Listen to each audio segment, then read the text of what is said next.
sisters. How are you? It's been a long time. A long time. I miss all of you. And this morning, we're going to talk about the resurrection of our Lord Jesus Christ. And our passage is found in Luke chapter 24, verses 1 to 12. Luke chapter 24, verses 1 to 12. Let me read to you, and then I'll pray, and then we start the message. But on the first day of the week, at early dawn, they went to the tomb, taking the spices they had prepared, and they found the stone rolled away from the tomb. But when they went in, they did not find the body of the Lord Jesus. While they were perplexed about this, behold, two men stood by them in dazzling apparel. And as they were frightened and bowed their faces to the ground, the man said to them, "Why do you seek the living among the dead? He is not here, but has risen. Remember how he told you while he was in Galilee, that the Son of Man must be delivered, but the Son of Man must be delivered into the hands of sinful men, and be crucified, and on the third day rise." And they remembered his words. And returning from the tomb, they told all these things to the 11 and to all the rest. Now, it was Mary Magdalene and Joanna and Mary, the mother of James, and other women with them who told these things to the apostles. But these words seemed to them an idle tale, and they did not believe them. But Peter rose and ran to the tomb, stooping and looking, and he saw the linen clothes by themselves, and he went home marveling at what had happened. Let's pray. Sakap dito. Our Heavenly Father, merciful Father, we thank you for this time that we can come here and worship you. Before we share God's word, before I share God's word, we ask for forgiveness of our sins. We thank you for Christ Jesus who died on the cross to pay the penalty for our sins. We thank you for the bread. We thank you for the wine. It reminds us, it points to us of Jesus' body was broken on the cross, and the wine, his blood, was shed on the tree to pay the penalty for our sins. We do not deserve this, O Lord. And so as we share the Word of God, may the Holy Spirit use the Word to speak to our minds, to our hearts, so that we may glorify you here on earth. This is our prayer in Christ's most precious name. Amen. This morning, I'm going to share to you Christ's resurrection, our hope. And the main point of this passage is the explanation of the empty tomb. Was that Jesus Christ had been raised from the dead. Okay? In short, Jesus Christ is alive. Okay? Throughout the Gospel, Jesus spoke of his upcoming death and resurrection on several occasions. Many times, Jesus would say, "I'm going to die, I'm going to die, and then I'm going to be raised from the dead." Three passages that I'm going to share to you is found in Matthew 16:21. Let's turn our Bible to Matthew 16, verse 21. Okay. From that time, Jesus began to show his disciples that he must go to Jerusalem and suffer many things from the elders, the chief priests, and the scribes, and be killed on the third day, be raised. So another passage is found in Mark chapter 8, verses 31. Mark chapter 8, verse 31. Okay? And he began to teach them that the Son of Man must suffer many things and be rejected by the elders and the chief priests and the scribes and be killed, and after 3 days rise again. Another verse, our last verse, is in Luke chapter 18, 31 to 33. Luke chapter 18, verses 31 to 33. And taking the 12, he said to them, "See, we are going up to Jerusalem, and everything that is written about the Son of Man by the prophets will be accomplished. For he will be delivered over to the Gentiles, and will be mocked and shamefully treated, and spit upon. And after flogging him, they will kill him, and on the third day rise." But they understood none of this. These sayings was hidden from them, and they did not grasp what was said. So in short, Jesus was repeating over and over to the disciples that he's going to die and that he's going to be resurrected. But the disciples did not understand his teaching. You know why? Do you know why the disciples could not understand his teaching? I will share to you 3 misconceptions. Okay? The number one is the disciples thought that Jesus Christ will redeem them. Remember that the Israelites were under the Roman rule. So the disciples thought that Jesus Christ will redeem them. Let's look at, what's the verse of that? Let's look at Luke chapter 24 verses, Luke chapter 24, 19 to 21. Let me read to you. Luke chapter 24, 19 to 21. Luke chapter 19. Okay. And he said to him, "And you are to be," what's this? Wait. Luke chapter 24.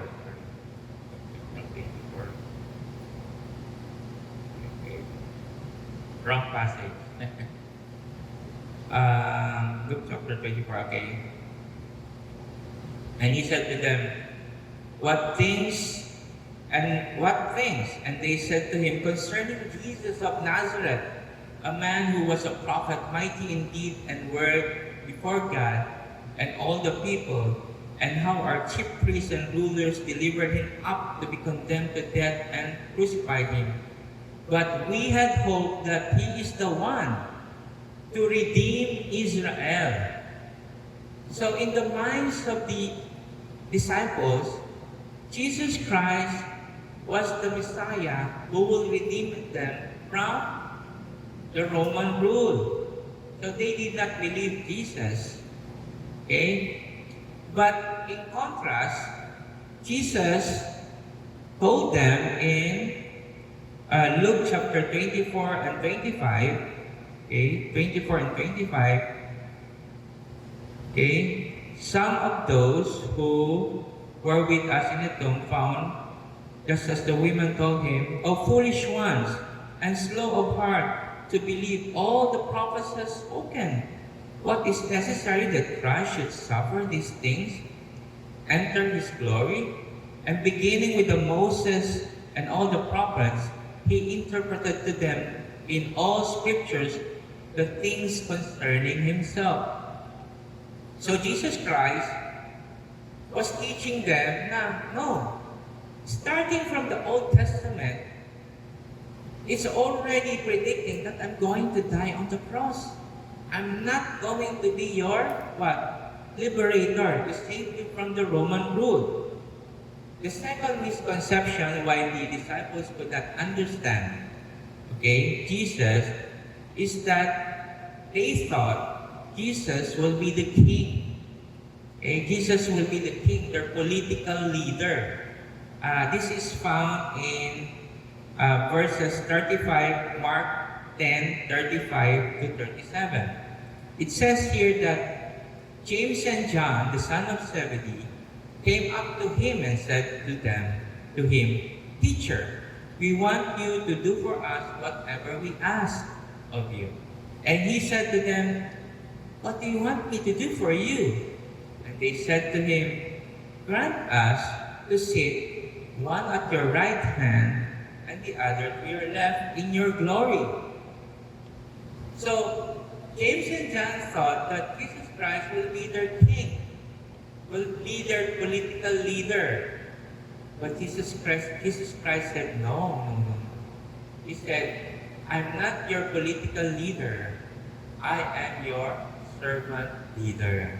That's why he said, "Whoever wants to be the first must be a slave of all. For even the Son of Man did not come to serve, but to serve and to give his life as a ransom for many." So Jesus Christ said, "I'm not your political leader. I'm here to serve. I'm here as your servant, and I'm going to give my life for you." The third misconception why the disciples could not understand Jesus' teaching of his death and resurrection, thirdly, is that they did not believe that Jesus Christ will die. Okay? They did not believe Jesus Christ will die. In Matthew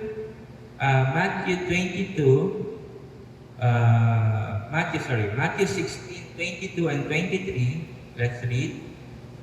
Matthew 22, verses 16 and where is that? Matthew 16, 22 and 23. Matthew 16.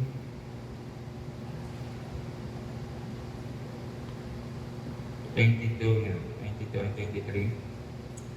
From that time, Jesus began to show his disciples that he must go to Jerusalem and suffer many things from the elders and the chief priests and the scribes, and be killed, and on the third day be raised.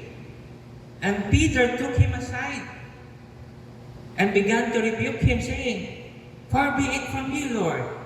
This shall never happen to you." So the disciples thought in their mind that Jesus Christ will not die, that he will be victorious, and that he's going to trample the Roman rule. But these misconceptions are wrong. Okay? That is why when Jesus Christ died on the cross, the disciples were so sad, they were heartbroken, and they were downcast because they could not believe that their liberator, their leader, died on the cross. Okay? That's the reason why they're so sad. And let's go to our passage this morning, the empty tomb. Praise God, there's an empty tomb. Despite they're sad, the disciples were sad, the disciples were downcast, the disciples were heartbroken, there's an empty tomb, okay? In Luke 24 verse 1, it says, "But on the first day of the week, at early dawn, they went to the tomb, taking the spices they had prepared." So, in this story, if you remember from the previous verses, that Joseph of Arimathea, remember, he talked to Pilate and negotiated for the body of Jesus Christ. So Pilate gave way, and then Joseph brought down the body of Jesus and put linen clothes and laid him in a tomb cut in stone. So that was the tomb now. There's a different. Our tomb nowadays are different, di ba? Some we have this mausoleum, diba? The mausoleum, and some they have this urn, the dust. But in their time, it's a big one. And there's a stone. The door is like a door you need to roll. Okay? And the women saw all of this. So that's why they prepared spices. And in verse 2, they found the stone rolled away from the tomb. So what happened? As they were going to the tomb of Jesus to anoint him with spices, they were asking among themselves, since the tomb, the door of the tomb is so heavy, who will roll away the stone? That's their argument. Who will roll away the stone? But what happened? When they went there, the stone already rolled away. It's already open. What happened? In other Gospels, the Synoptic Gospels, in Luke, it mentioned about there was an earthquake. An earthquake happened. And then there was the angel of God who rolled away the stone. That's why it's open. And the guards saw that the angel, so they were terrified, they were afraid, and they shook and became dead men. So that's why the tomb was open. And in Luke verse 24, chapter 24, 3-8, but when they went in, they did not find the body of our Lord Jesus Christ. While they were perplexed about this, behold, two men stood by them in dazzling apparel. And as they were frightened and bowed their faces to the ground, the man said to them, why do you seek the living among the dead? He is not here, but has risen. Remember how he told you while he was still in Galilee that the Son of Man must be delivered into the hands of the sinful man and be crucified, and on the third day rise. And they remembered his word. So the first witness of the empty tomb were the women. Who are these women? Mary Magdalene, Joanna, Mary the mother of James, and other women. They saw the empty tomb. And the angel told them what happened. Why are you seeking the living among the dead? So the angel told the women that Jesus Christ is alive. He is not dead. So the first witness were the women and the other women of the resurrection of our Lord Jesus Christ. Okay? And after that, in verse 24 at 10-12, the women went to the apostles, especially Peter. Now it was Mary Magdalene, Joanna, and Mary, the mother of James, and other women with them, who told these things to the apostles. But these words seemed to them an idle tale, and they did not believe them. But Peter rose and ran to the tomb, stooping, and looking in, he saw linen clothes by themselves, and he went home marveling at what had happened. So as a result, when the women called Peter and his disciples, they ran. They ran to the tomb, and in other verses, John outran Peter. John the Beloved outran Peter, and Peter next. And Peter was looking for the body. They could not find it. Even the disciples were looking for the body, but they could not find. All they found was what? The strips of linen and what? The clothes, the burial clothes of Jesus. But the body was not found. So you see, brothers and sisters, this is one of the explanations why Jesus Christ had been raised from the dead. The body was not found. And as a result of that, the women and his disciples went on to tell others about the empty tomb. Okay, not only did the disciples tell the empty tomb, Jesus himself, if you look at the scriptures, Jesus himself show himself that he was alive to the other people, to the other disciples. One of these is Mary Magdalene. He showed himself to Mary Magdalene. The second one is he showed himself to the disciples. Third is he showed himself to Thomas. You know Thomas?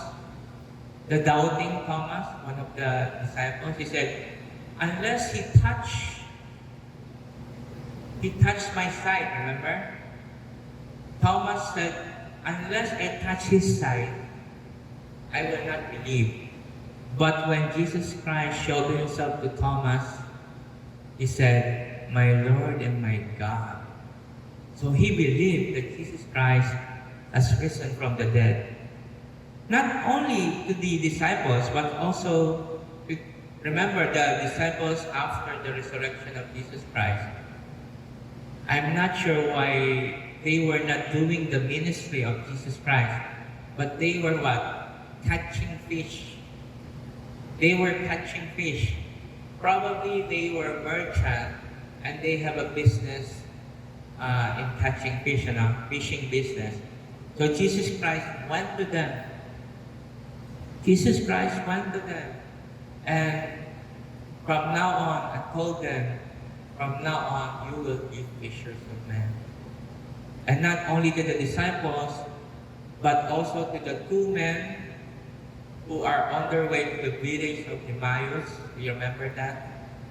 And lastly is the ascension of our Lord Jesus Christ. When Jesus Christ ascended, all the disciples, together with the women, all of them witnessed of Jesus Christ still alive and ascended to heaven. These are the testimony why we can be sure that Jesus Christ is alive. Why was this report of the resurrection of Christ important? Why the disciples and others need to report the empty tomb? Because an empty tomb means Jesus Christ has been raised from the dead, meaning He is alive. They saw Him with them, talked with Him, eat with Him, saw His ascension to heaven. They now understood that He needs to suffer and die, and on the third day be raised again. All these are witnesses and evidences of the resurrection of Christ. Even John, the beloved, said in John 21 verse 24, this is the disciple who testifies of these things and who wrote it down. We know that this testimony is true. Jesus' testimony is true that He is alive. And so, brothers and sisters, if Jesus is still alive, is alive, and He was resurrected for us, what then is the importance of this? I'll share too. Okay? Christ's resurrection gives us hope over the problem of sin and death. Remember, brothers and sisters, when God created the heavens and the earth, God said that it was good, and when God created man, it was very good. There was no sin, there was no death, but because Satan tempted Adam and Eve, and they disobeyed God, sin came to us, to our forefathers, down to us, and we died in our sins. Not only we will face spiritual death, but physically we will all die. We will all die. So because of Jesus Christ dying on the cross and Jesus Christ raising from the dead, we can now have this confidence that He saved us from our sins. He died for us. We were regenerated. Before we spiritually we are dead. But because of Christ, He regenerated us. He made us alive in Christ. Because of Christ, we are now justified. We are now pronounced not guilty before God. And we are now sanctified and glorified because of what Jesus Christ did on the cross. Okay? So we have our hope that when we die, diba? When we are not here na, speaking of death, I don't want to speak death, but all of us are getting old, especially him, already 40 plus. So, when you reach a certain age, you think of that. You think of that. What if?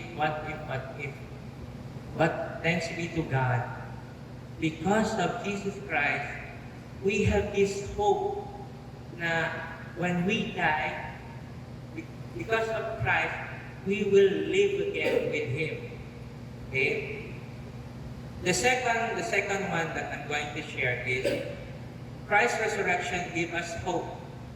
This is the last hope in the second coming of Christ. Okay? With all this war coming, Iran and the United States, there's a lot of uncertainty, right? Sometimes if you look at the road right now, because of the gas, it's so expensive.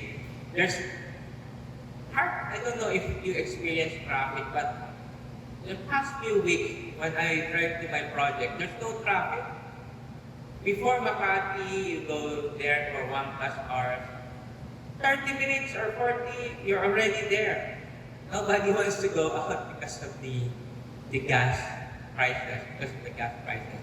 And all these wars, rumors of wars, and one of my clients said, I think this 3 to 4 years will be not good for the Philippines.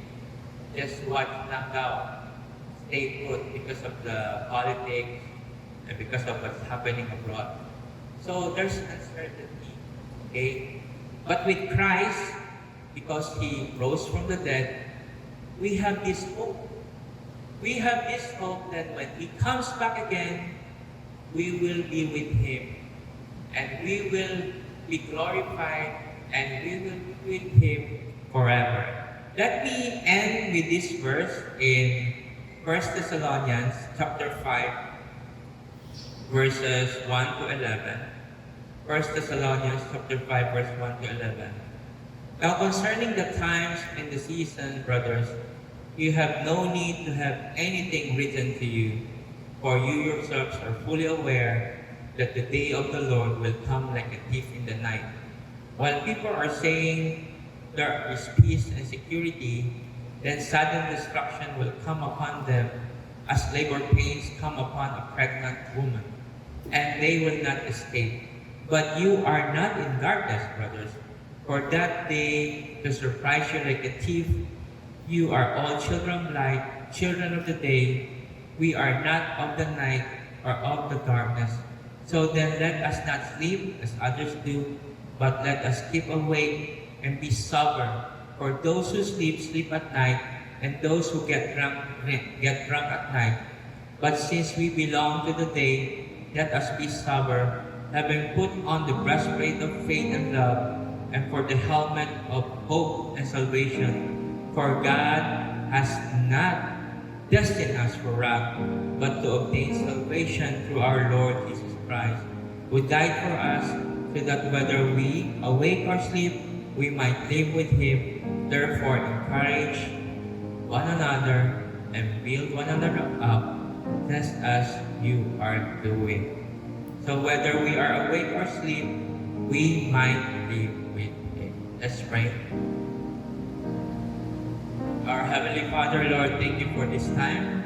Thank you, Lord, that for this privilege to share to you God's word to our brothers and sisters. Help us, Lord, not to be the disciples who cannot understand, Lord, the teaching on the death and resurrection.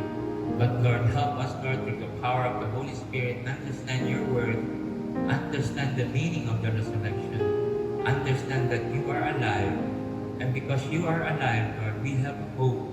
We have hope that we will be with you eternally, Lord, and forever and ever. In Christ's most precious name, amen.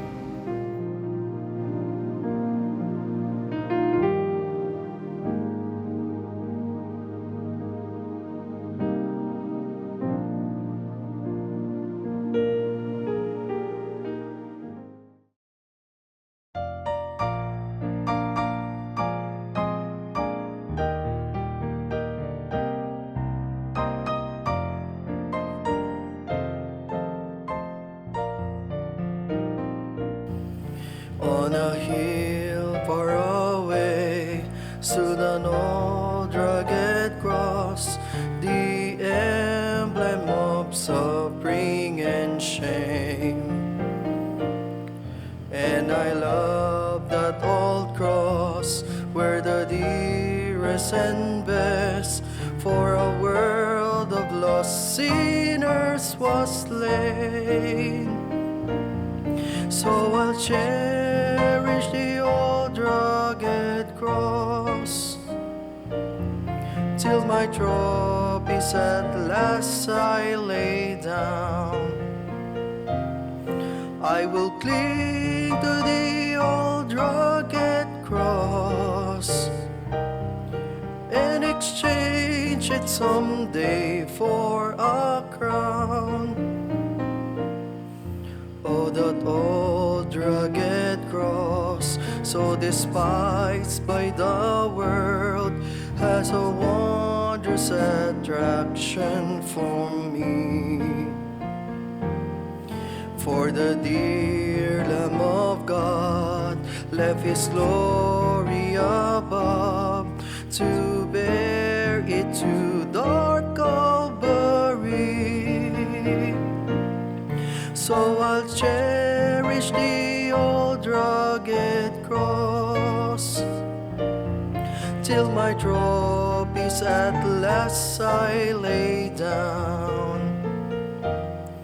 I will cling to the old rugged cross and exchange it someday for a crown. In the old rugged cross, stained with blood so divine, a wondrous beauty I see. For dear Lamb of God left His glory above to pardon and sanctify me. So I'll cherish the old rugged cross till my trophies at last I lay down. I will cling to the old rugged cross and exchange it someday for a crown.